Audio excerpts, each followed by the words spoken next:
Claro, mérito meu também, que depois corri atrás, mas foi ali o empurrãozinho que me fez caminhar. E dá, gente. Agora sim, procurar no lugar certo, porque procurar em lugar errado vai encontrar coisa O errada. sentimento é de realização e de muita felicidade por ter dado esse voto de confiança. Dê você também esse voto de confiança, eu tenho certeza que você não vai se arrepender e a sua aprovação vai vir, assim como a minha veio. E agora, com os recém-cumpridos 22 anos, consegui ser aprovado na Polícia Rodoviária Federal. Só tenho a agradecer a toda a equipe do Objetivo. Com certeza que se você não tiver um caminho certo para seguir, você fica meio perdido. Eu não tinha nenhuma experiência sobre concurso público a respeito.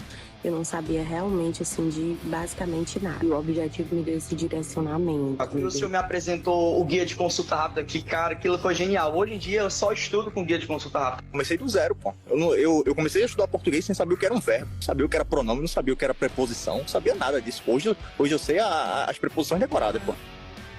Claro, mérito meu também, que depois corri atrás, mas foi ali o empurrãozinho que me fez caminhar. E dá, gente. Agora sim, procurar no lugar certo, porque procurar em lugar errado vai encontrar coisa errada. O sentimento é de realização e de muita felicidade por ter dado esse voto de confiança. Dê você também esse voto de confiança, eu tenho certeza que você não vai se arrepender e a sua aprovação vai vir, assim como a minha veio. E agora, com os recém-cumpridos 22 anos, consegui ser aprovado na Polícia Rodoviária Federal. Só tenho a agradecer a toda a equipe do Objetivo. Com certeza que se você não tiver um caminho certo para seguir, você fica meio perdido. Eu não tinha nenhuma experiência sobre concurso público a respeito.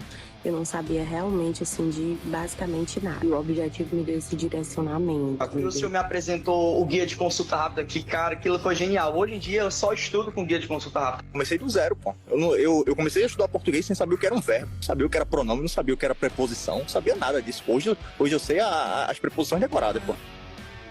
Salve, salve, amante da língua portuguesa, você nosso aluno, você nossa aluna da Tribo Concursos. Eu sou o professor Marcelo Ribeiro e a partir deste momento nós vamos dar início a mais um dos nossos encontros. Hoje em especial, trabalharemos aqui, voltaremos os nossos olhos à prova, ao concurso da Polícia Militar de Alagoas. Então você que vai fazer o concurso da Polícia Militar de Alagoas, fica aqui na nossa transmissão, porque hoje o nosso foco total é na PM Alagoas, tá certo?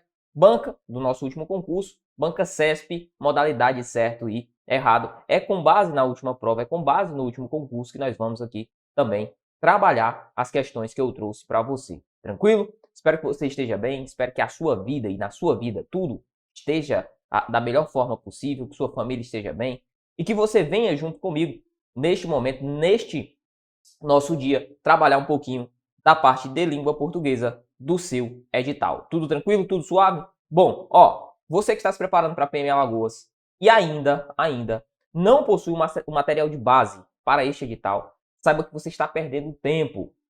Note, para que você consiga concorrer de fato a uma vaga, hoje, certames estão cada vez mais específicos, cada vez mais disputados. Então você precisa de um material que te guie rumo à sua aprovação, que te tire do absoluto zero e que vá te levar aí às primeiras colocações. Por isso, nós aqui da Tribo montamos um super curso para você. Escaneie o QR Code que está aparecendo aqui na sua tela, não negocie com a sua mente. A partir desse QR Code, você vai falar com um dos nossos especialistas em concurso. Marcelo, estou começando hoje, tenho como me preparar, tenho como sair do zero, chegar bem até o dia da minha prova? Tem, nós não temos o edital ainda publicado, não há edital publicado.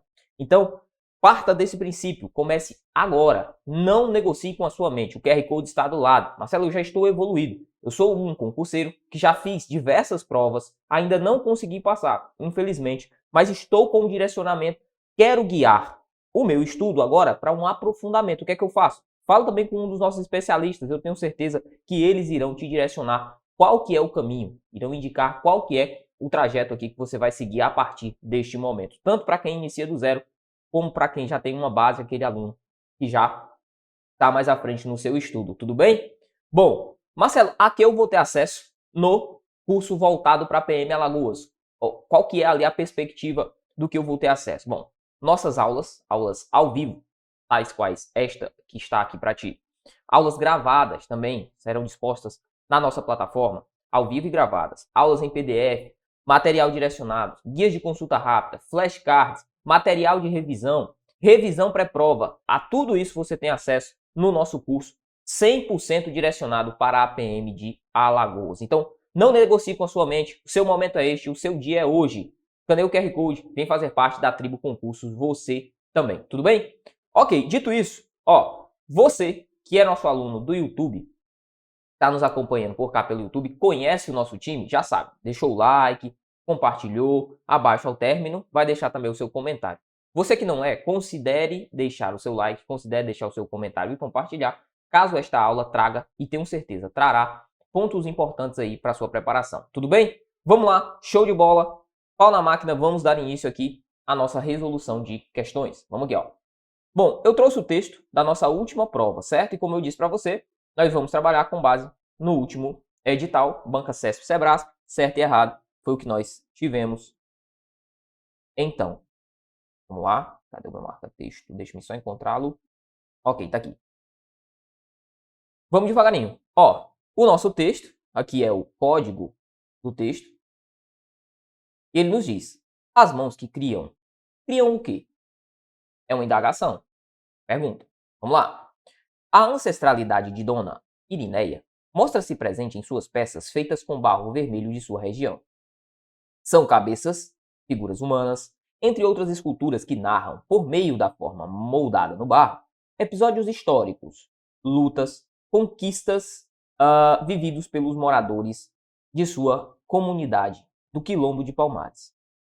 Um exemplo é a escultura que representa pessoas em cima de uma jaqueira, que se tornou uma peça muito conhecida de Dona Irineia. A jaqueira se tornou objeto de memória, pois remonta a uma enchente, durante a qual ela e suas 3 irmãs, ela, a Dona Irineia, ficaram toda a noite em cima da árvore, esperando a água baixar. Continua comigo.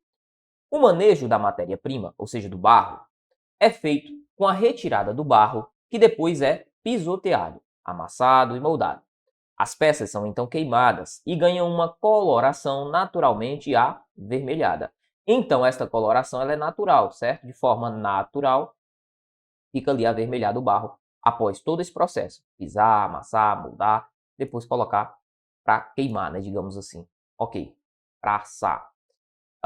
Irineia Souza Nunes da Silva é uma das mais conhecidas artistas da cerâmica popular brasileira.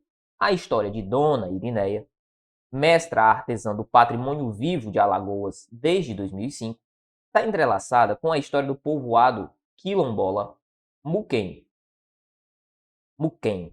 onde nasceu em 1949. O povoado pertence ao município da União dos Palmares, na zona da Mata Alagoana, se encontra próximo à Serra do Bexiga e carrega forte simbolismo, pois é a terra do Quilombo de Palmares, ou dos Palmares. Vamos lá.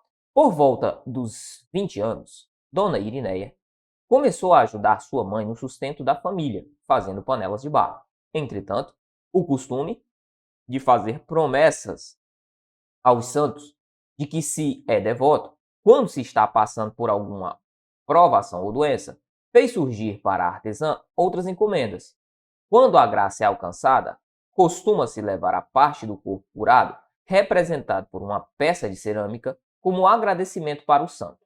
Foi assim que Dona Irineia começou a fazer cabeças, pés e assim por diante. Até que um dia, a senhora que sofria, ou uma senhora que sofria com uma forte dor de cabeça, encomendou uma cerâmica de uma cabeça. Encomendou da ceramicista uma cabeça, pois ia fazer uma promessa ao seu santo devoto. A senhora alcançou sua graça, o que fez com que Dona Irineia ficasse ainda mais conhecida na região. Chegou inclusive ao conhecimento do Sebrae de Alagoas, que foi até Dona Irineia e ofereceu algumas capacitações que abriram mais possibilidades de produção para a ceramicista. O número de encomendas foi aumentando, com ele, sua imaginação e criatividade, que fizeram nascer objetos singulares, ou seja, objetos ímpares. Em Muquem, vivem cerca de 500 pessoas que contam com um posto de saúde, uma escola, uma casa de farinha, onde as mulheres se reúnem para moer a mandioca, alimento central na comunidade, assim como de tantos outros quilombos no Nordeste. No dia a dia, o povo do povoado O trabalho com barro também preenche o tempo de muitas mulheres e alguns homens que se dedicam à produção de cerâmica, enquanto ensinam as crianças a mexer com a terra, produzindo pequenos bonecos. Vamos lá, olha para mim. Então, o SESP, na última prova, que foi este texto, ele queria que você soubesse, que você analisasse simplesmente este texto de cunho muito mais expositivo. É um texto de cunho expositivo. Bom, a perspectiva do texto, você fez a leitura comigo. Agora, o que é que nós vamos fazer? A prova, ela basicamente costuma se dividir em análise textual e análise linguística. As primeiras questões tendem a ser de análise textual. Posteriormente, virá análise linguística. Você vai perceber que nesta prova, o examinador ele foi um pouco mais para a gramática. Tanto é que eu vou trabalhar aqui contigo 12 do total das questões, e você vai perceber isso. O examinador em si, ele vai correr um pouco mais para o lado gramatical, certo? Vamos lá. Na questão de número 1, nós temos o seguinte, ó, no que se refere às ideias do texto, aí que o código relacionado a esse texto, ó, o que eu te apresentei lá no início, julgue os itens a seguir. Vamos devagarinho. A questão de número 1 diz, ó, depreende-se. O que é depreende-se? É a mesma coisa que infere-se. Infere-se. Depreende-se, infere-se do texto que as esculturas da mestra Irineia apresentam um tipo de narrativa que representam a perspectiva, representa e preserva a memória de sua comunidade. De novo, depreende-se do texto que as esculturas da mestra Irineia apresentam um tipo de narrativa que representa e preserva a memória de sua comunidade. E aí, o que você elencaria? Certa esta alternativa ou errada? Vou colocar aqui a minha caneta e você volta comigo aqui no texto, tá? Na hora da prova nem precisaria, né? Mas volte aqui ao texto comigo. Ó, o texto nos fala que a ancestralidade, ou seja, o passar de uma geração a outra, a ancestralidade da Dona Irineia mostra-se presente em suas peças, ok? Tranquilo. Veja que ele ainda diz, ó, ela, por meio do barro, narra episódios históricos, traz, certo? Lutas, conquistas, tudo isso vivido pelos moradores da comunidade Quilombo dos Palmares. Então perceba que esta asserção ela está correta. Certa alternativa aqui da questão de número 1. De novo, depreende-se do texto que as esculturas de Dona Irineia apresentam um tipo de narrativa que representa e preserva a memória de sua comunidade. Tá certo? Segunda questão. Nossa segunda questão diz assim. Conclui-se das informações do 5º parágrafo do texto que mestre Irineia fazia esculturas mesmo antes de receber encomendas para esculpir partes do corpo dos devotos. Ele diz que conclui-se, eu posso ter certeza. Concluir é ter certeza a respeito de algo, ok? Então eu posso concluir das informações do 5º parágrafo que mestre Irineia já fazia escultura mesmo antes de receber as encomendas para esculpir partes do corpo. Olha para mim, ó, eu vou voltar lá o texto contigo e vou fazer as marcações aqui, porque pode ser que você tenha dificuldade na identificação de parágrafos. Olha lá. Ele falou do 5º parágrafo. Marcelo, que papo é esse de parágrafo? O parágrafo você vai guardar como sendo este espaço aqui, ó, que marca, de forma bem simplória, tá, ó, que marca a ruptura de um espaço. Veja, 1º parágrafo, 2º parágrafo, ó. Olha a abertura, 3º parágrafo, depois 4º parágrafo. Por fim, ó, 5º parágrafo, depois 6º parágrafo, por fim, 7º parágrafo. Perceba que este aqui, ó, este parágrafo de cima que tem Sebrae de Alagoas, Saranã, é um parágrafo que faz parte do parágrafo anterior. Por quê? Porque não houve essa quebra. Percebeu? Ok. Então, tranquilo. Ó, como ele quer o 5º parágrafo, vou pegar aqui a minha caneta. O 5º parágrafo é esse daqui, ó. Este é o 5º parágrafo, certo? O que foi que ele disse? Ele disse que eu consigo concluir, consigo afirmar categoricamente que Dona Irineia já trabalhava, certo? com barro antes mesmo daquela produção ali para os seus devotos, certo? Volta lá comigo, só para você não ter dúvida na questão.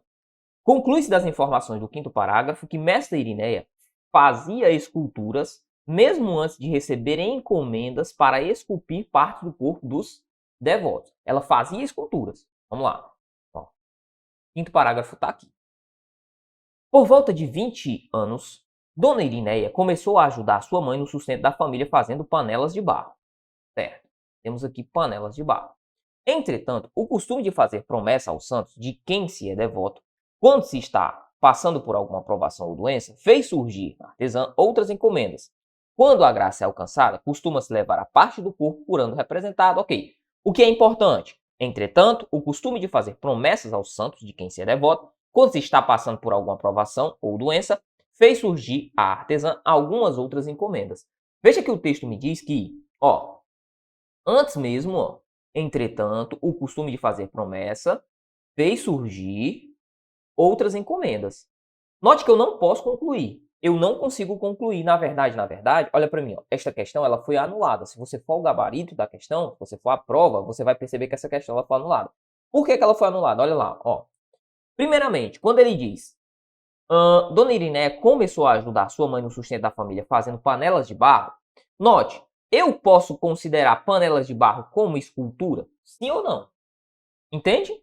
Marcelo, escultura tem que ser uma parte do corpo, então panela de barro não entra nisso. Então já há um problema aqui. Aí ele continua. Entretanto, o costume de fazer promessas aos santos de quem se é devoto, quando se está passando por alguma provação, fez surgir para a artesã outras encomendas. Esse fez indica, olha para mim, se fez surgir, indica que antes ela não fazia. Fez surgir. Tudo bem? Fez surgir. Ok. Mas logo à frente ele diz, fez surgir outras encomendas. Calma aí. Este outras aqui, olha para mim, significa dizer que ela já fazia. Como assim? Note, fez surgir outras encomendas. Então, fez surgir outras encomendas de panelas de barro ou fez surgir outras encomendas das partes dos corpos que eram alocados ali para se entregar aos santos? Percebe? Então é uma questão que não possibilita a análise objetiva. Por isso ela foi, anulada, tá? Essa questão ela foi anulada. No seu material tá ok também, eu coloquei como anulada. Se você for também à prova, você vai encontrá-la como anulada. Tranquilo? Vamos lá, mas como a nossa ideia aqui é passarmos com foco em nossa banca, né? A ideia aqui é focar na nossa banca, eu trouxe a última prova, vamos trabalhar aqui o que havia de importante. Terceira, conforme o texto, quanto mais encomendas Dona Irineia recebia, mais criativa e imaginativa ela se tornava. E aí, quanto mais encomendas ela recebia, mais imaginativa e criativa ela se tornava? Vamos ver? Volta lá comigo, Vou voltar contigo bem aqui, certo? Bem aqui, olha lá, no nosso texto. Olha lá, vou passar aqui contigo, bem aqui.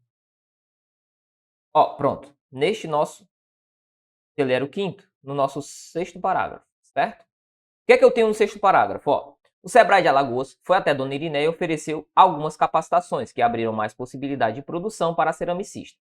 O número de encomendas foi aumentando e, com ele, quanto mais ela produzia, com a sua ali, o número de encomendas, né? Quanto mais encomendas ela tinha, sua imaginação e criatividade se fizeram nascer objetos singulares. Mais criativa e imaginativa, mais criativa e mais imaginativa dentro dessa nossa perspectiva, ela se tornava, certo? Então tá certo. O que ele afirma na questão de número 3 está correto. Marca aí como certo na questão de número 3. Vamos lá. Vamos para a questão de número 4, que vai nos dizer o seguinte. As informações veiculadas no texto permitem concluir que os únicos serviços públicos prestados à comunidade de Muquem são saúde e educação. É isso, eu consigo concluir que são só estes serviços, os serviços prestados em Muquem? Será? Vamos lá. Vou voltar contigo ao texto, tá bom? Devagarinho aqui. Vamos aqui, devagarinho. Veja, último parágrafo. Que seria, neste caso, que foi o 5º, 6º, vou fazer assim, texto. 7º parágrafo, né? Até o cortezinho aqui. Em Muquem vivem cerca de 500 pessoas que contam com um posto de saúde, uma escola e a casa de farinha, onde mulheres se reúnem. Veja, eles contam apenas com isso? Não, não. Aqui ele quis dar uma ênfase, certo? Ao posto de saúde, à casa de farinha, à escola. Não significa dizer que são as únicas, certo? Qual que é o erro da questão? As informações no texto permitem concluir que os únicos serviços prestados à comunidade são saúde e educação. Isso não é verdade, tá? É errado. Eu posso dizer que saúde e educação são prestados? Posso. Agora eu posso dizer que são os únicos? Não, porque o texto não deixa isso explícito. O texto não me traz nem forma subentendida essa informação. Vamos para a questão de número 5, que diz assim, ó. Conforme o texto, a produção da ceramicista, ou melhor, de cerâmica em Muquem, é uma atividade restrita às mulheres. Será que isso é verdade? Vamos voltar ao nosso texto, devagarinho. Vou voltar contigo lá, tá? Ele diz que é restrita às mulheres aqui. Olha para mim, rapidão, para você não ficar tonto, né? Questão do CESP, trabalhar com o CESP é assim mesmo. Vai fazer você voltar o texto. Ok. Olha lá, na sua tela. Ó, ele diz assim. No dia a dia, o trabalho com o barro preenche o tempo de muitas mulheres e alguns homens. Então, veja, existem homens também que trabalham com barro? Sim. Volta lá na questão de número 5. Diz assim, conforme o texto, a produção de cerâmica em Muquem é atividade restrita às mulheres. Não, isso está errado. Ó. Existem homens também que trabalham ali com o barro, né, com a cerâmica. Questão de número 6, diz assim.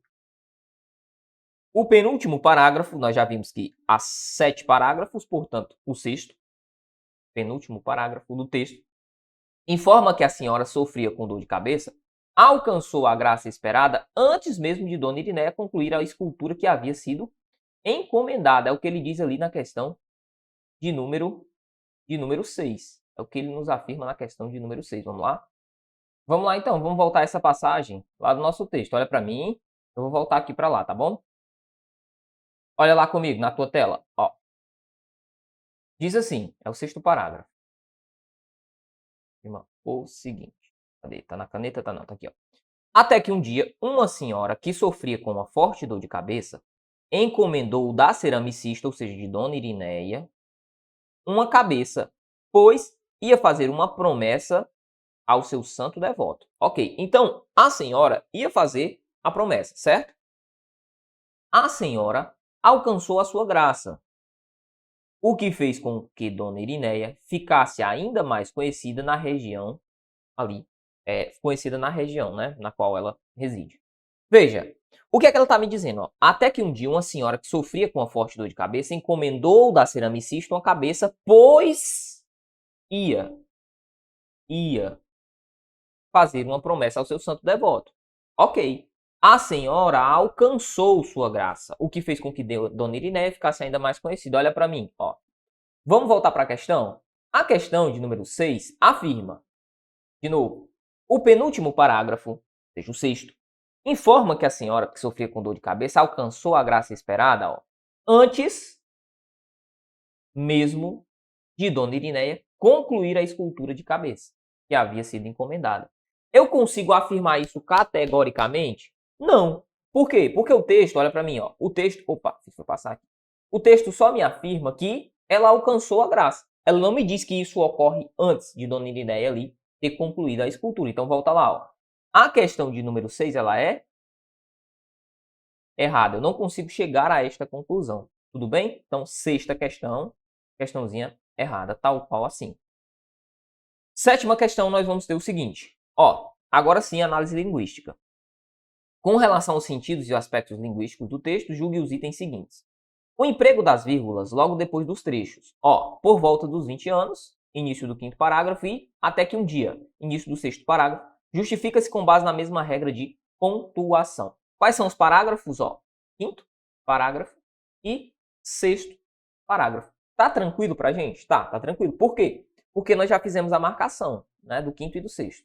Volta lá na sua tela, foi, ó, 5º tá bem aqui e 6º tá bem aqui. Quais são as vírgulas? São essas aqui, ó. Por volta dos 20 anos, há uma vírgula aqui logo após por volta dos 20 anos, é a primeira, ok?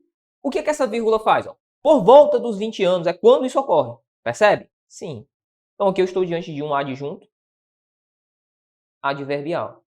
Neste caso de tempo. Adjunto adverbial de tempo deslocado. Veja que eu tenho 1, 2, 3, 4, 5 palavras, vírgula obrigatória. Aqui eu estou diante de uma vírgula obrigatória aí, que é utilizado por ser um adjunto adverbial aqui nessa nossa construção. Até que um dia, veja, até que um dia é quando isso ocorre também. É um adjunto adverbial de tempo, tal qual o primeiro caso. Parágrafo 5. Veja que eu tenho aqui, ó, no nosso quinto parágrafo, veja que eu tenho uma vírgula que está fazendo a marcação do adjunto adverbial de 1, 2, 3, 4 palavras, vírgula também obrigatória. Veja que eu estou diante de construções em que há o uso da vírgula para a separação de adjuntos adverbiais. Portanto, a questão de número 7, de novo, ela nos diz: o emprego das vírgulas logo após os trechos por volta dos 20 anos e até que um dia justifica-se com base na mesma regra de pontuação? Sim, ambos separam adjuntos adverbiais longos que estão deslocados. Gabarito certo. Oitava questão nos diz assim: o manejo da matéria-prima é feito com a retirada do barro, que depois é pisoteado, amassado e moldado. Ele diz: a substituição do trecho é pisoteado, amassado e moldado por se pisoteia, se amassa e se molda, preserva a correção gramatical do texto. É o que ele nos afirma. Isso está certo ou está errado? Vamos lá. Perceba comigo. Na expressão, ó, é pisado, o que é que eu tenho? Eu tenho uma voz passiva. Voz passiva, não é verdade? Sim. Estou diante de uma voz passiva. Qual que é o nome dessa voz passiva? Voz passiva analítica. Voz passiva analítica, que é aquela maior, composta pelo verbo auxiliar ser ou estar, normalmente é o ser, e o verbo principal no particípio, aquele final ado, ido, ada. Ok, ados, para fazer a concordância, adas. Da mesma forma, veja que amassado também é uma locução que faz par com o é. Ó, é pisoteado, é amassado. Para não ficar repetindo o verbo, eu tenho é pisoteado, é amassado e é, ó, moldado. Veja que em ambas as sentenças, ou melhor, nas 3 sentenças, eu tenho o verbo auxiliar ser, mas o principal que está no particípio. Quando eu tenho essa construção, eu tenho a construção de voz passiva, nesse caso, analítica. O que é que ele está propondo? Ele quer a substituição desta forma, é pisoteado, é amassado, é moldado, por se pisa, ó, se pisoteia, perdão, se amassa e se molda. Ora, olha para mim. Quando eu transformar em se pisoteia, se amassa, se molda, o que é que eu vou fazer? Eu vou sair de uma voz passiva de tipo analítica e vou para uma voz passiva sintética. Mas a regra em relação à construção gramatical estará ok? Estará. Preserva a correção? Preserva. Então, sem problema, ó. Se pisoteia, se amassa, se molda. Dentro dessa nossa construção, o item está, portanto, questão de número 8, ó, tá? Correto. Tudo bem? Questão, item de número 8, questão 8, item correto, certo? Ah, Marcelo, mas esse C aqui, ó, não fere a regra de colocação pronominal? Por exemplo, ó, logo após essa pausa, pode ser que você tenha ficado com essa dúvida, ó. Se pisoteia, se amassa, se molda. Não fere por quê? Porque aqui eu tenho uma enumeração de termos. Essa é a primeira ideia. Além disso, aqui eu mantenho, se caso, né, fizéssemos o seguinte, ó, se pisoteia, amassa-se e molda, e se molda, veja que quebraria o paralelismo. Eu tive primeiro o pronome, depois o verbo, segundo o pronome, depois o verbo, e por fim o pronome, depois o verbo. Para que se mantenha o paralelismo, esta forma está adequada do ponto de vista da correção gramatical. Vamos lá para a 9ª questão. No trecho, o povoado pertence ao município de União dos Palmares. Aí informa, é o 4º parágrafo. O termo o povoado exerce a função de complemento verbal. Complemento da forma verbal pertence. O que se depreende do fato de ele ser o paciente do estado veiculado pelo verbo da oração. Veja que o examinador aqui, olha para mim, ó. Ele quis muito mais gerar um problema do ponto de vista o quê? Do ponto de vista de compreensão. Misturou um monte de conceito. Você só precisa saber o que é que ele quer. Ele afirma exerce a função de complemento verbal ou da forma verbal pertence. Analisa o termo, olha, será que é complemento mesmo? Vamos lá. Devagarinho. Qual é o trecho? O trecho é este que aí está. O povoado pertence ao município de União dos Palmares. Cadê o verbo? Pertence. Quem ou o que pertence? O povoado. Note que o povoado exerce a função de sujeito. O que é que ele diz? O termo povoado exerce a função de complemento verbal ou complemento da forma verbal. Pertence. É isso? Não, errado. O povoado é sujeito da oração. Acabou. Era só isso que ele queria? Só isso. Veja, note. O que é que eu tenho aqui, portanto? Eu tenho o meu verbo, o meu sujeito está bem aqui. A forma verbal pertence, tem como sujeito o povoado. Não há ali que se falar em complemento verbal. Para esta forma pertence, não a expressão o povoado. Tranquilo? Vamos lá, 10ª questão. Emprego do acento nas palavras número e cerâmica justifica-se com base na mesma regra. Será que é isso mesmo? Vamos aqui. Número, cerâmica. O que é que eu tenho nesses três cortezinhos que eu fiz aqui para ti da primeira palavra? Número. Qual é a mais forte? É a última? Não. Se não é a última, não é oxítona. É a penúltima? Não. Se não é a penúltima, não é paroxítona. Ela é a antepenúltima sílaba. Portanto, eu estou diante de uma proparoxítona. Cerâmica é a última mais forte? Não, não é oxítona. É a penúltima? Não, portanto, não é paroxítona. É a antepenúltima, portanto, ela é uma proparoxítona. Ele diz, justifica-se com base na mesma regra de acentuação? Perfeito, é isso mesmo. Gabarito desta nossa questão está certo na questão de número 10. Por quê? Porque número e cerâmica seguem exatamente a mesma regra de acentuação. Bora lá, vamos na 11. Questão de número 11 diz assim. No primeiro período do último parágrafo, o vocábulo onde refere-se à casa de farinha. Vamos lá? Olha para mim. Eu sei, são muitos slides, você vai ficar tonto, por isso eu volto aqui contigo. Ó. Último parágrafo aqui. E ele afirma, deixa-me só ver qual é o período que ele diz, tá certo? Ele diz o quê? Ó, primeiro período do último parágrafo, certo? Parágrafo a gente já identificou. Aí pode ser que nesse momento você fala, Marcelo, que papo é esse de período? Ó, olha lá na sua tela. Bom, se parágrafo era este lapso aqui, ó, esta marcação inicial ali na sentença, se isto aqui é o parágrafo que está em verde, esse cortezinho, né? O período em contrapartida é este início de letra maiúscula até o primeiro ponto final que você percebeu, ó, bem aqui, ó, que finalizou um período, certo? Existem outras marcações de fim de período? Sim, por exemplo, uma interrogação marca fim de período, ok? Mas como regra, para os nossos textos, o que é que eles vão fazer? Ó, início de um período, aqui letra maiúscula, final de um período, ponto final, ok? É justamente aqui que ele quer, é no primeiro período do último parágrafo. Em Muquem, vivem cerca de 500 pessoas que contam com um posto de saúde. Ok. Uma escola e uma casa de farinha, onde, ó, perceba, onde as mulheres se reúnem para moer mandioca. Onde? Este onde retoma a escola? Não. Retoma o posto de saúde? Não. Este onde as mulheres se reúnem para moer mandioca retoma a casa de farinha. Então perceba que a expressão que é retomada pelo onde é a casa de farinha. Olha para mim. Oi, show de bola. Vou lá contigo, tá? Vamos lá, questãozinha de número 11. Ok, olha lá. Ó, ele diz, o vocábulo onde retoma a expressão casa de farinha. Tá certo isso? Certíssimo. Gabarito certo aqui na questão de número 11. Vamos para a última questão, questãozinha de número 12. Diz assim, olha para mim. Vamos lá, tá pronto? Ó, quanto à tipologia, é correto afirmar que o texto classifica-se como argumentativo. Olha aí o que ele está afirmando para a gente. O texto aí se classifica como argumentativo. E aí, o que você diz? É verdade isso aqui? É verdade este bilhete? Não, né? Não. Tá errado isso aqui, ó. Errado. Ok? O texto argumentativo é aquele que defende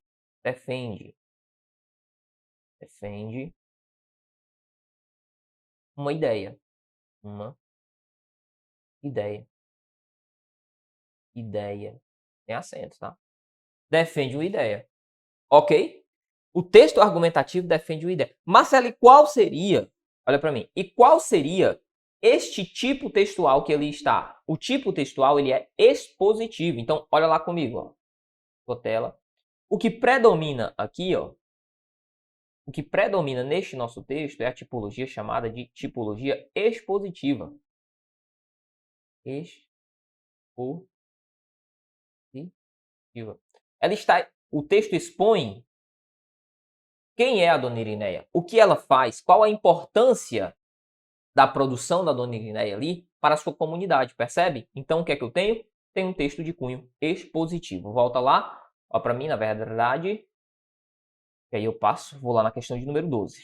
Questão de número 12, portanto, item errado na questão de número 12. Olha para mim, suave, show de bola, uma rapidez, ok. Olha para cá, ó, gostou da nossa aula? Pois bem, vamos lá. Ó, tá precisando, tá querendo se preparar de verdade com ênfase no concurso da PM de Alagoas? Você não vai perder tempo. Ó, note, nós aqui da tribo montamos um super curso voltado a você para esta sua preparação. Escaneie o QR Code, fale com um dos nossos especialistas em concurso para que você tenha acesso a um super curso direcionado com aulas gravadas, aulas ao vivo, material direcionado, guias de consulta rápida, flashcards e, no pré-prova, aquela revisão que só a tribo sabe fazer. Gostou? Quer fazer parte da tribo também? Escaneie o QR Code, perca tempo, venha fazer parte da tribo Concursos, você, ao longo desta sua preparação. Só você pegar o histórico. Pega o histórico, faz o recorte de PMs aqui do Nordeste. Faça o recorte, eu faço esse desafio a você. Analise o depoimento dos nossos aprovados. Enfim, que você vai ter aí uma boa base de direcionamento para saber se estamos, sim ou não, te guiando no caminho correto. Tudo bem? Um abraço no seu coração, continue firme e forte. Até mais. Valeu!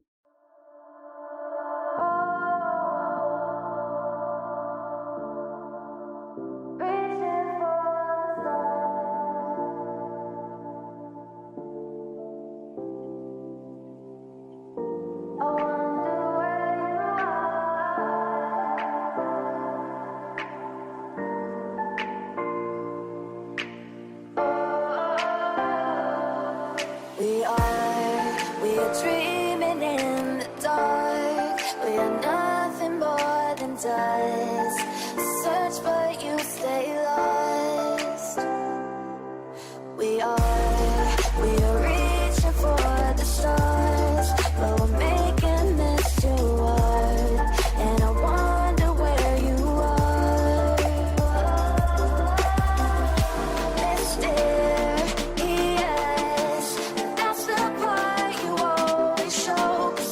Olha eu aqui, professor Ticiano Lavô, a seu dispor. Agora é a nossa vez, conhecimentos sobre o estado de Alagoas. Operação Alagoas, para você futura policial militar do estado de Alagoas, se preparando aí com essa equipe pancada da Tribo Concurso. Mais uma vez eu digo que é uma honra e uma satisfação para mim fazer parte dessa super equipe, dessa equipe pancada que vai cooperar certamente para a tua aprovação e para o teu sucesso nesse concurso da Polícia Militar do estado de Alagoas agora 2026. Beleza? Bora para cima? Trago aqui para você algumas questões selecionadas a dedo, ó. Só o pitel, como dizia a vovô, da Sebrasp, algumas adaptadas ao estilo Sebrasp, para a gente praticar e ver como é que essa banca Sebrasp, né? A tão temida, tradicionalmente temida, lembra? Antiga CESP, né? Falava em CESP, todo mundo se tremia todinho, mas ela é que tem que se tremer quando souber que você, se preparando pela Tribo Concurso, vai fazer a prova. Você vai arrebentar com essa banca. Bora começar? Trazer aqui algumas questõezinhas de conhecimentos do estado de Alagoas. E eu começo, tá?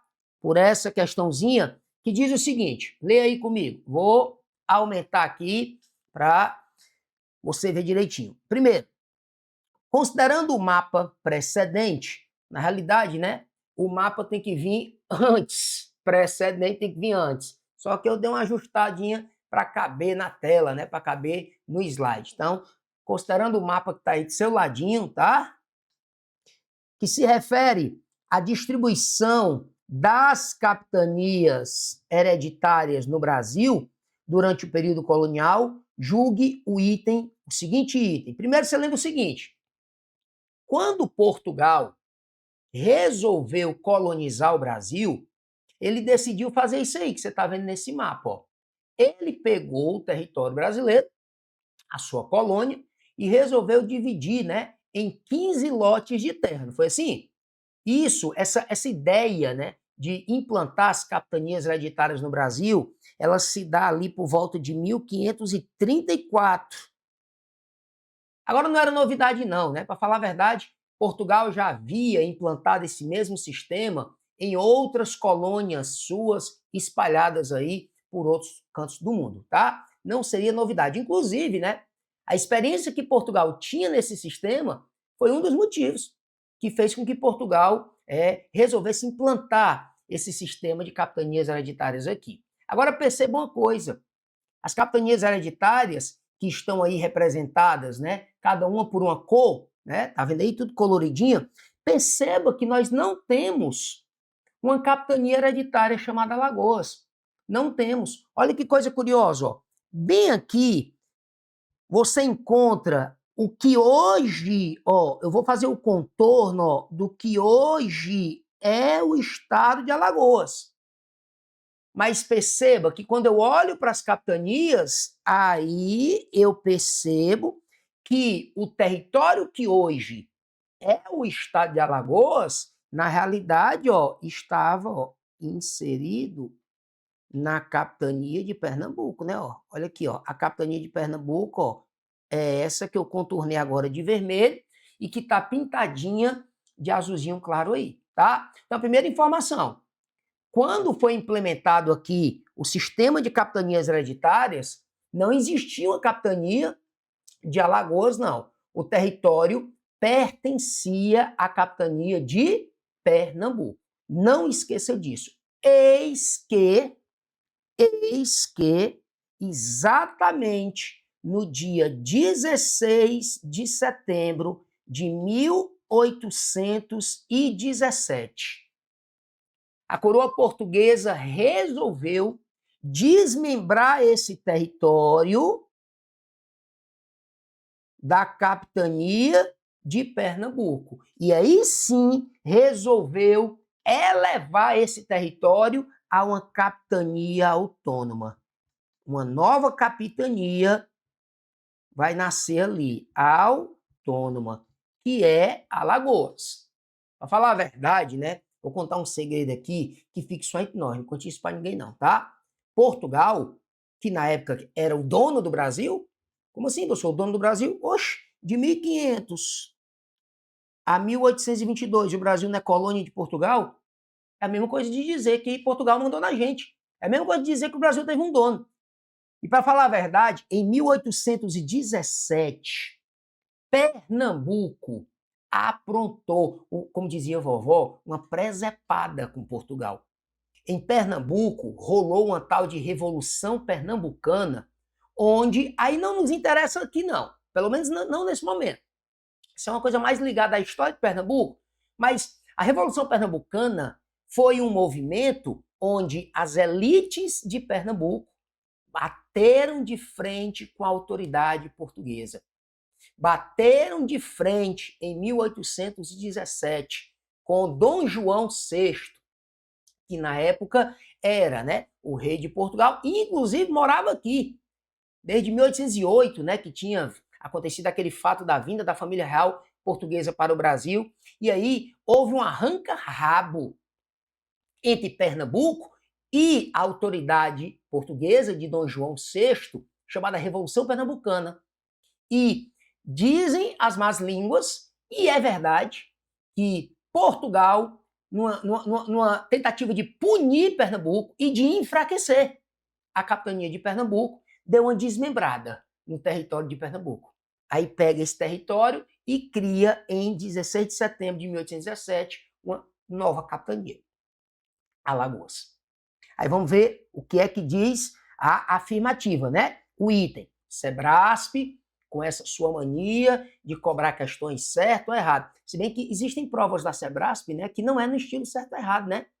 É raro você encontrar, mas você encontra. A, B, C, D, E e tal. Mas aqui a sua vai ser no certo ou errado mesmo, né, bebê? Antes da Revolução Pernambucana de 1817, o território que atualmente corresponde a Alagoas integrava a capitania de Pernambuco, sendo desmembrado dia 16 de setembro de 1817, quando foi elevado à condição de capitania autônoma. Morreu, só fez confirmar o que eu disse, então a afirmativa está o quê? Verdadeira.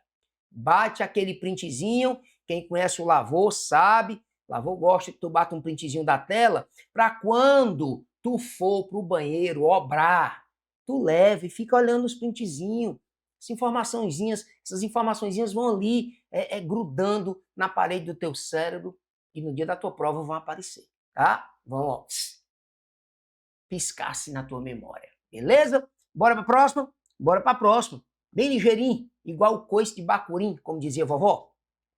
Sobre o Quilombo dos Palmares, julgue o item a seguir. Eu vou te dizer uma coisa. Se a Sebrasp, numa prova de conhecimento sobre o estado de Alagoas, que aborda história e geografia, não trouxer uma questão sobre o Quilombo de Palmares, aí eu vou ficar surpreso. Inclusive, esse tópico está escrito lá no teu edital, tá? Não vá para essa prova entendendo sobre Quilombo dos Palmares. Mas antes, lembre, né? O que é um quilombo? Quilombo, lá no período colonial, na época da escravidão, por exemplo, se bem que a escravidão, né, oficialmente no Brasil, durou até 1888, já perto da República, tá? Durante todo o Império também, né, nós tivemos a escravidão. E durante o período da escravidão, haviam várias formas de resistência, né?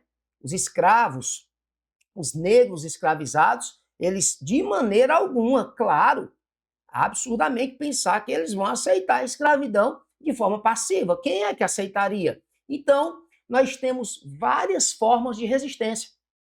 E a fuga era uma forma de resistência. E muitos desses escravos, quando fugiam, procuravam refúgios em áreas de mata fechada, em áreas de relevo, uma serra elevada, em áreas de difícil acesso. E ali surgiam comunidades, refúgios de escravos fugidos, que nós vamos chamar de quê? De quilombos. Até hoje nós temos, né, as comunidades quilombolas no Brasil, que nada mais são do que remanescentes, descendentes desses que lá no período colonial, no período da escravidão, fundaram essas comunidades, chamadas de quilombos. Então, o quilombo era uma forma de resistência, era uma forma de fugir da fazenda, onde eu era escravizado, onde eu era tinha a minha liberdade, né, ceifada, porque ser escravo significava ser propriedade privada de outra pessoa. E ali no quilombo, a gente tentava iniciar uma vida, no mínimo, com liberdade. Agora, uma coisa interessante, né, é que, por exemplo, o maior quilombo de todos, o mais emblemático de todos, e o que deu mais trabalho para as autoridades coloniais destruir, foi o Quilombo de Palmares, que foi criado, foi fundado por uma... O Quilombo de Palmares foi fundado por uma mulher, viu? A qual Tuni, uma congolesa, que fundou a comunidade, ou Quilombo de Palmares.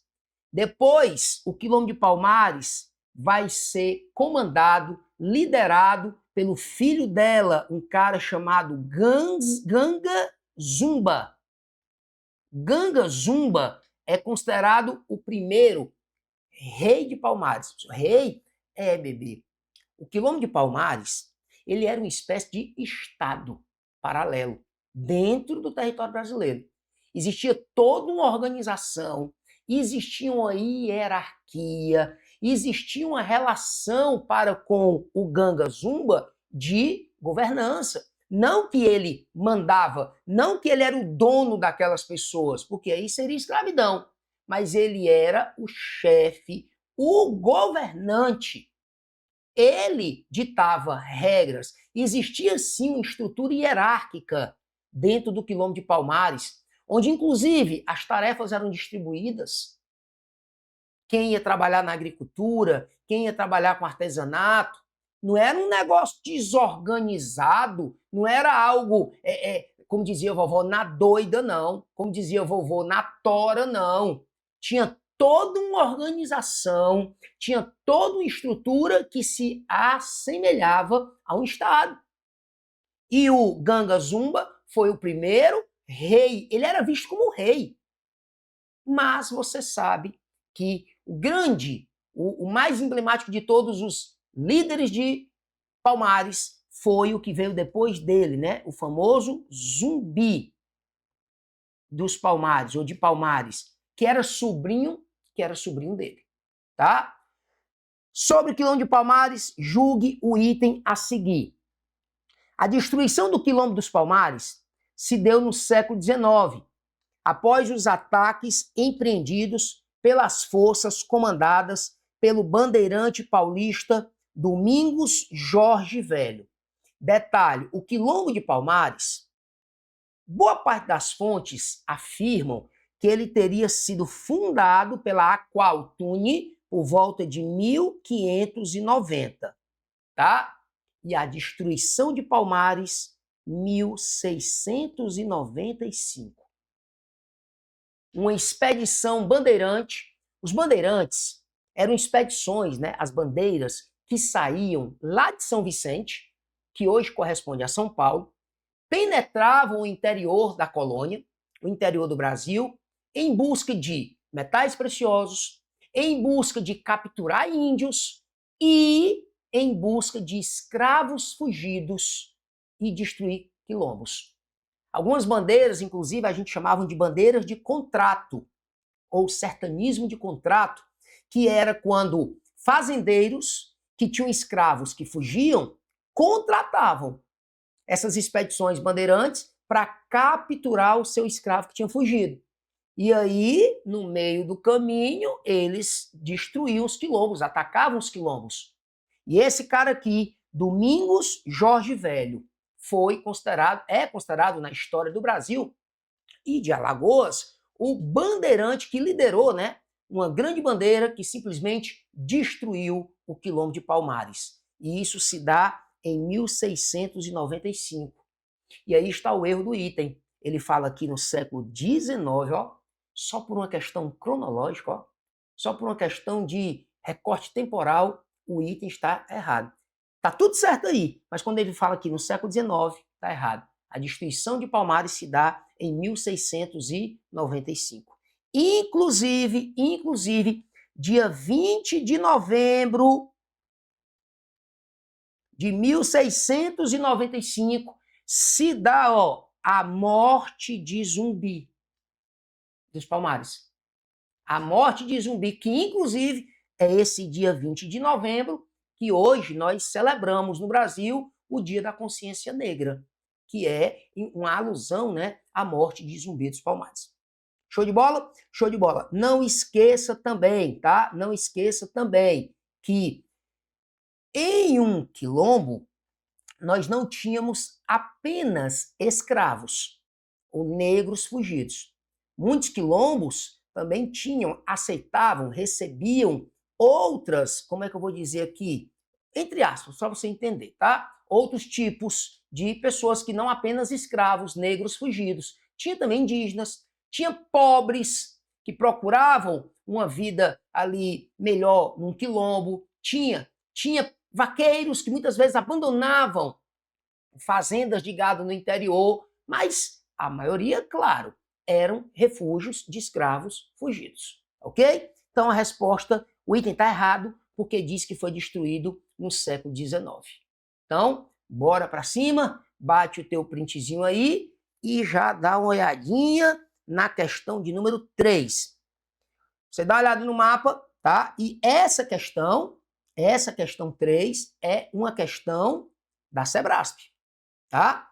Diz assim: considerando o mapa precedente, né, acima, que se refere à distribuição da vegetação de Alagoas, e a numeração nele contida, julgue o seguinte item relativo a aspectos geográficos desse estado. Bora, aí está o mapa da Alagoas.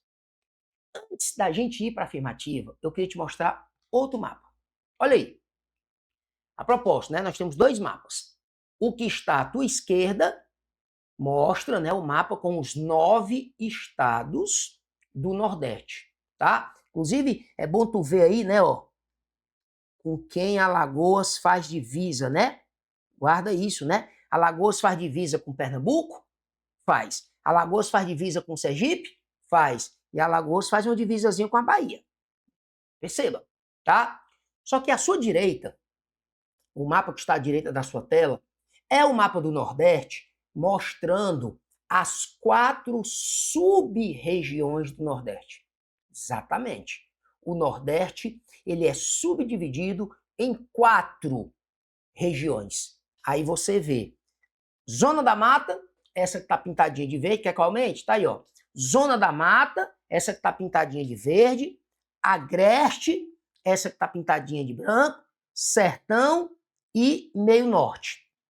Essa classificação, ela é feita a partir de critérios físicos, geográficos e também de critérios socioeconômicos, tá? E eu quero que você perceba que o estado de Alagoas, ele tem seu território inserido em todas as sub-regiões do Nordeste, exceto uma, né, ó?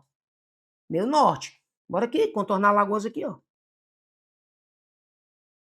Bora aqui, contornar Alagoas. Boa parte do território de Alagoas está em qual das sub-regiões? Zona da Mata. Pois guarde do lado esquerdo do peito. A Zona da Mata é, inclusive em todo o Nordeste, é a área mais povoada, é a área mais urbanizada do Nordeste. Em Alagoas não é diferente.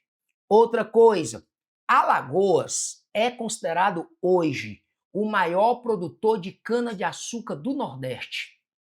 Inclusive, queria até que você guardasse o nome da cidade de Coruripe. Coruripe, considerado o município que mais produz cana-de-açúcar em Alagoas. E olha só onde fica Coruripe, ó. Olha aqui, ó, onde fica Coruripe. Zona da Mata. Litoral, ó, aqui é o litoral, ó, tá? Coruripe, não é isso? Pois então guarde. Zona da Mata é a região onde mais se planta cana em Alagoas. E ainda também você encontra uma certa plantação interessante, considerável de cana-de-açúcar no Agreste. Mas o grosso, como dizia a vovó, é na Zona da Mata. Então, é a Zona da Mata a região mais urbanizada, mais povoada e que mais produz cana-de-açúcar. É o que ele quer de você, ó. Afirmativa. Em comparação com as demais áreas do estado, a faixa formada pelas regiões indicadas em 1 e 2, se eu pegar 1 e 2, ó, 1 aqui, Zona da Mata. 2, pega aqui o Agreste. Aí quando ele diz, concentra os maiores produtores de açúcar municipais, além de apresentar maior grau de urbanização, sim. Sobretudo a área 1, que é a zona o quê? A Zona da Mata. Então, nós temos o item o quê? Corretíssimo. Terceira questão, C, de cururu. Cururu, sapo bem grandão, tá? Seria interessante tu bater um print dessa imagem, com esses 2 mapas aí. Bate, bem ligeirinho. Bateu? Bateu? Pois vamos para cima. Ah, outra coisa, antes de ir para a próxima, tá? O próprio governo do estado de Alagoas, ele afirma, inclusive tem uma notícia no site, no portal oficial do estado de Alagoas, que afirma que Alagoas se tornou, em 2025 também, o maior produtor de etanol do Nordeste, tá? Que Alagoas já era o maior produtor de cana-de-açúcar, isso não era novidade para ninguém. E em 2025, nenhum estado do Nordeste produziu mais etanol do que Alagoas. Notícia oficial, inclusive, do portal oficial do governo de Alagoas. Show? Show de bola. Bora para a próxima questão. Quarta questão é bem simplesinha, ó. Molezinha. Diz assim: acerca dos aspectos referentes à hidrografia do estado de Alagoas, julgue o seguinte item. A nascente do Rio São Francisco, bora lá, não tenha dúvidas que o Rio São Francisco é talvez o principal rio que passa pelo território de Alagoas. Não tenha dúvida.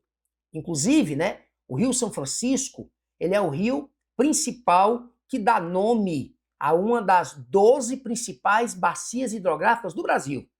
A bacia hidrográfica do São Francisco, tá?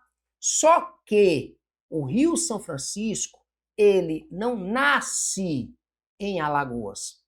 O Rio São Francisco, ele tem a sua foz em Alagoas. Bora lá. Nascente, onde o rio nasce. Oxi. E onde o rio morre? Termina. Teve uma certa vez, numa sala de aula, um aluno disse, poente. Não, meu filho, estou perguntando do sol, não. Não é o sol, não, que nasce no nascente, no leste, né? E se põe no... O poente não é... Não. Onde o rio morre, quando eu digo morre, por favor, o final do rio, o fim, é a foz. Pois o Rio São Francisco, ele nasce no estado de Minas Gerais, não é em Alagoas. A ele, lá na Serra da Canastra, Serra da Canastra. E aí, ele sai de Minas Gerais, entra no Nordeste pela Bahia e a Foz, aí sim, ó, preste bem atenção, vou até mostrar esse mapa aqui de novo aqui para tu, ó. A Foz, olha aqui, Alagoas aqui, viu, bebê, Alagoas aqui, e eu vou contornar Sergipe. Sergipe aqui abaixo, ó, Sergipe. O Rio São Francisco, ele vem lá de Minas Gerais, Serra da Canastra, passa pela Bahia, faz um percurso imenso, e aí sim, a foz dele é bem aqui, ó, onde eu vou pintar de verde.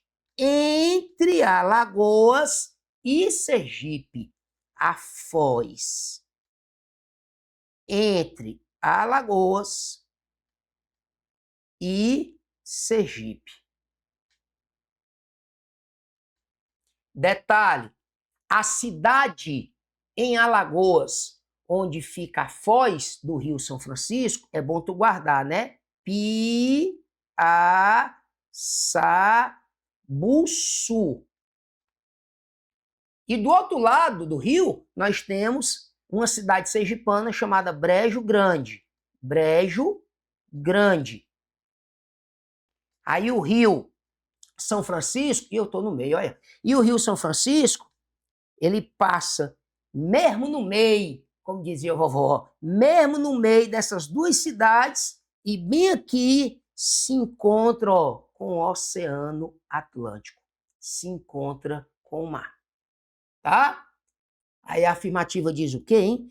A nascente do Rio São Francisco fica localizada na Serra da Barriga. Serra da Barriga, no município de União dos Palmares. Bebê, Serra da Barriga é onde foi criado o Quilombo de Palmares. Exatamente onde hoje fica o município União dos Palmares, em Alagoas. A nascente do Rio São Francisco não fica em Alagoas. A nascente do Rio São Francisco fica em Minas Gerais. O item já está falso. O item já está falso. Mas vou continuar só para ver. E a foz fica localizada na divisa entre o estado de Alagoas e Sergipe. Aí estaria certo, aí tá certo. Mas dizer que a foz fica na Serra da Barriga, em Alagoas, está errado. É na Serra da Canastra, em Minas Gerais. Então, a questão de número 4 está o quê? Errada. Show? Bate o printzinho e embora para cima. Bora para a próxima. Quinta questão diz o seguinte: eu vou insistir muito até o dia da tua prova, você futuro policial Militar de Alagoas, eu vou insistir para que você, até você ficar exausto de tanto me ouvir falar, cuidado com o assunto quilombo. Sobretudo o quilombo dos Palmares em Alagoas. Sobre a importância do quilombo dos Palmares e como se deu seu fim, julgue o seguinte item. O Quilombo dos Palmares foi um movimento religioso que visava a integração de escravos foragidos na sociedade colonial. Preste bem atenção. Eu lembro, inclusive, que numa prova, no último concurso para a Polícia Militar do Estado de Pernambuco, uma questão sobre quilombos, tá, gerou bastante polêmica e muitos entraram com recurso pedindo anulação, porque um dos itens que foi considerado correto dizia exatamente isso que está sendo dito aí nesse primeiro trecho do item. O quilombo, lá ele não citava dos Palmares não, falava de quilombos como um todo, porque o único quilombo do Brasil não foi o quilombo de Palmares não. Tá? O Quilombo dos Palmares foi um movimento religioso. Não. Pessoal, você que está me assistindo, entenda. Um escravo, quando, por exemplo, ouvia falar de um refúgio chamado Palmares, Quilombo de Palmares, onde lá não tem escravidão, onde lá os negros vivem em liberdade, tem lá um líder, Zumbi dos Palmares, tal. E o cara dizia, eu vou para lá, eu vou fugir para lá. Qual é a motivação aí? Qual é? A liberdade. Qual é a motivação aí? Escapar, fugir, resistir à escravidão, ao sofrimento, aquela situação indigna. Só o fato, né, do cara pertencer a outra pessoa, porque o escravo ele era uma propriedade privada, que podia ser comprado, poderia ser vendido. Só isso aí já rouba a dignidade de qualquer um. Então, quando o cara dizia, eu vou fugir daqui, e eu vou encontrar esse local que estão falando aí, que eu ouvi falar, Quilombo dos Palmares, a motivação era essa, resistir à escravidão, fugir da escravidão. Agora, claro, que lá no Quilombo, aqueles escravos de origem africana, eles vão ali tentar também realizar uma resistência da sua cultura. Ali, as práticas religiosas, a cultura vai também, eles vão buscar também preservar e fazer com que ela resista ali. Mas dizer que a motivação do escravo, quando ele fugia de uma fazenda, para ir para um quilombo, eu vou porque lá eu quero praticar minha religião.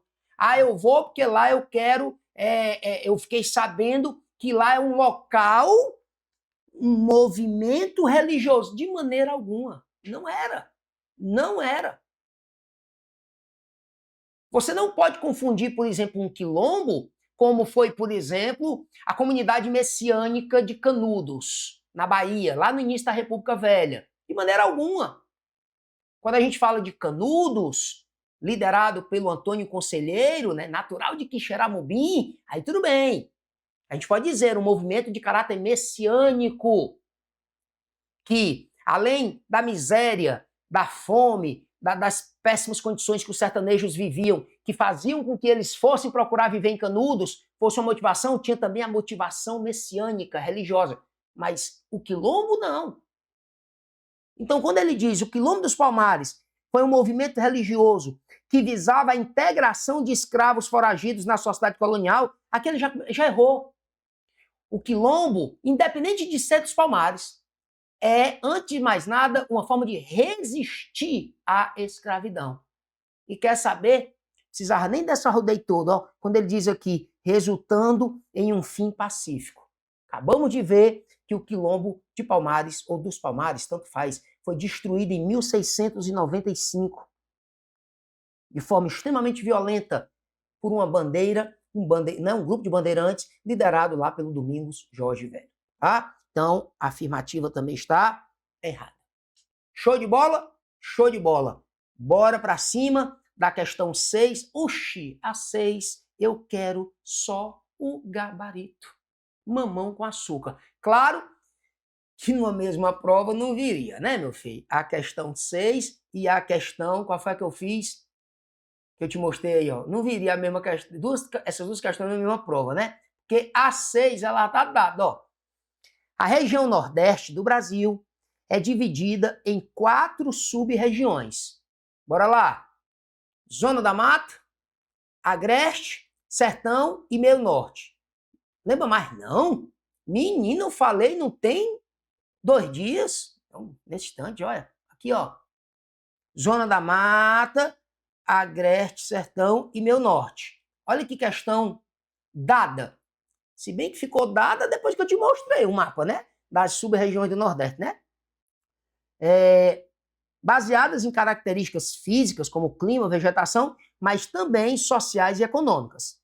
Acerca do território do estado de Alagoas, no contexto dessa subdivisão da região Nordeste, julgue o seguinte item.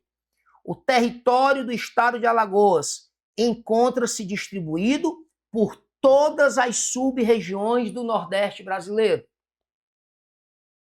Não mesmo. Não existe nenhuma porção, tá aqui Alagoas, né, bebê? Não existe nenhuma porção do território alagoano, ó, no meio norte, tá? Então, simplesinha, a questão está o quê? Errada. Show? Show de bola? Show de bola. Questãozinha de número 7. Bora para cima. Diz o seguinte: acerca da organização político-administrativa do estado de Alagoas, e levando em consideração os seus aspectos históricos, julgue o seguinte item. Atualmente, o estado de Alagoas conta com 102 municípios. Até aqui, correto. E quer saber? Eu vou aproveitar logo, tá? E vou te dizer o seguinte, ó. Esses 102 municípios, eles estão divididos em, eu vou dizer assim, 2 grupos. 2 grupos. Um grupo a gente vai chamar de região geográfica intermediária de Maceió. E o outro grupo é região geográfica intermediária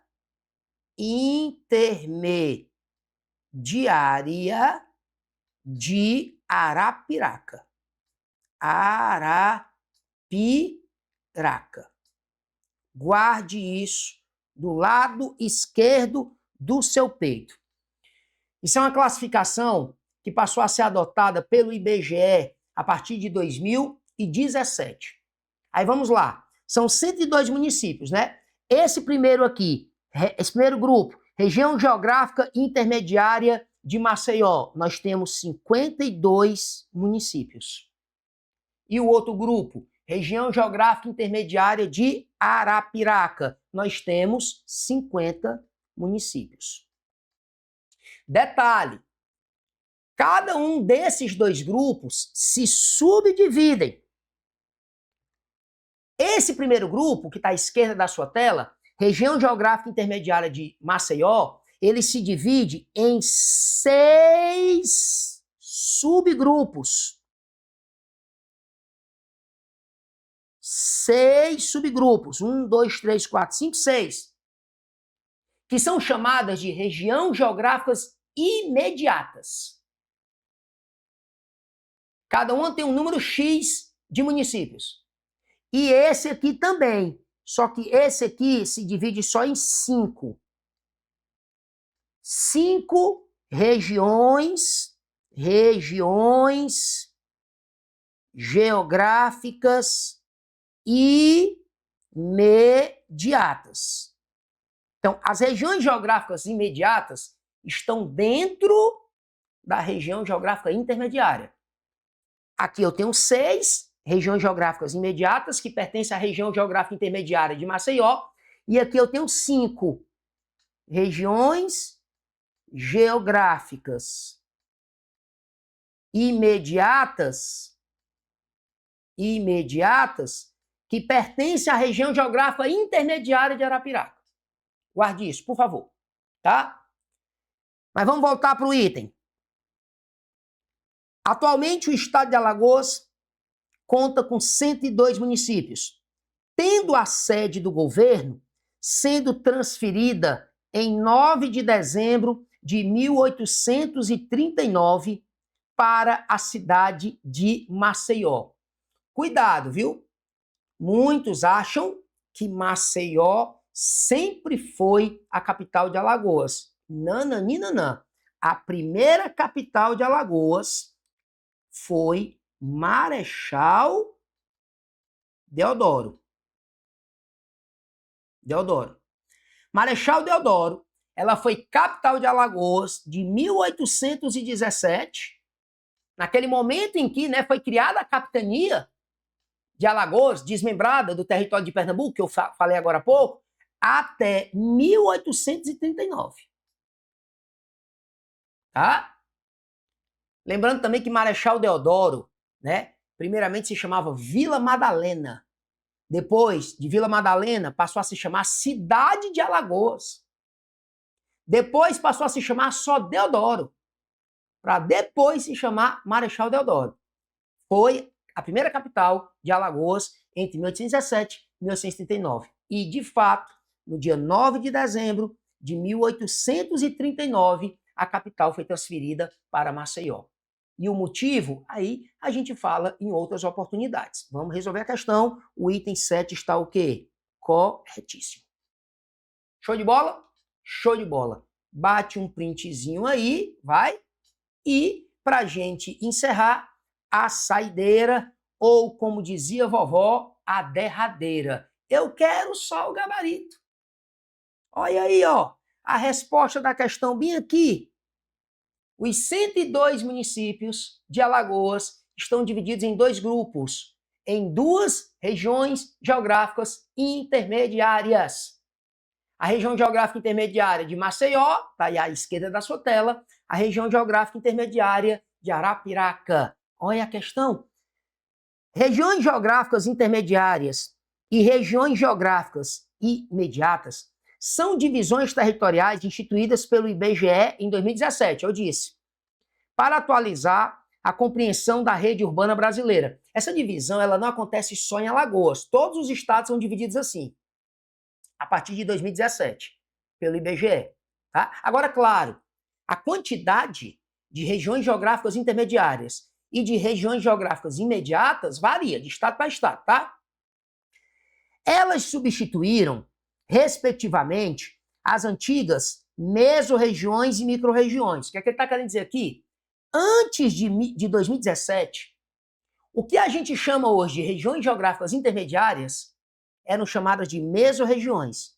E o que a gente chama hoje de regiões geográficas imediatas eram chamadas de microrregiões. Aí, a partir de 2017, o IBGE passou a adotar essa classificação atual. Regiões geográficas intermediárias que se subdividem, né, em regiões geográficas imediatas. Focando nos fluxos populacionais e na influência econômica das cidades. Acerca do assunto, julgue o seguinte item. Toda vida eu digo o item seguinte, né? A Banca Sebrasp, ela bota seguinte item. O estado de Alagoas é dividido em duas regiões geográficas intermediárias, a de Maceió e a de Arapiraca. Aí, a de Maceió, que tem 52 municípios, e a de Arapiraca, que tem 50. Afim, professor, questão fácil é essa? Fácil porque eu te mostrei isso aqui, ó. Para quem nunca ouviu falar disso, bebê, se atrapalha todinho na questão dessa, tá? Então, questão 8 está correta. E como eu sou gente boa, o Lavorzinho gosta de você, olha o que é que eu vou te mostrar aqui antes de encerrar, ó. Olha, ó. As duas regiões geográficas intermediárias, a de Maceió, 52 municípios, a de Arapiraca, 50 municípios. E eu não te disse bem aqui, ó, que elas se subdividem em regiões geográficas imediatas? Essa aqui são 6 regiões geográficas imediatas, essa aqui são 5. Pois, ó, eu vou te mostrar, ó. As 6 regiões geográficas imediatas da região geográfica intermediária de Maceió. Cada uma tem um nome, ó. E as 5 regiões geográficas imediatas que pertencem à região geográfica intermediária de Arapiraca. 1, 2, 3, 4, 5. Ó, cada uma tem um nome. Show de bola? Show de bola. Antes de encerrar, deixa eu te dizer uma coisa. Deixa eu te dizer uma coisa. Você que está me assistindo pelo YouTube, se você ainda não é aluno Tribo Concurso, se você ainda não faz parte da plataforma, não conhece a plataforma Tribo Concurso, está vacilando. Sabe por quê? Porque a Tribo Concurso tem à tua disposição o que há de mais atualizado, de mais didático e de mais completo curso para a tua preparação para esse concurso da Polícia Militar do Estado de Alagoas. Totalmente focado, direcionado para o edital. Somente e apenas o que tu vai precisar estudar e assimilar para se dar bem nessa tua prova. Vacila não. Professor, como é que eu faço para entrar em contato? Aqui, ó. Ó. Aponta aí a câmera do teu celular para esse QR Codezinho que está aparecendo aí e entre em contato com a galera que está de prontidão para te atender. Tira tuas dúvidas, pergunta como é que faz para fazer parte desse seleto grupo de vencedores e futuros policiais militares do Estado de Alagoas. A equipe Tribo Concurso está te aguardando para tirar suas dúvidas, te apresentar o que ela tem, o curso preparatório para a Polícia Militar do Estado de Alagoas. 100% atualizado, com material de apoio de altíssima qualidade, com equipe de professores pancada, tá? Então vai, fala com a galera Tribo Concurso e por aqui agora é um K, é um B, é um osse, acabou-se e um cheiro do lavor. Valeu!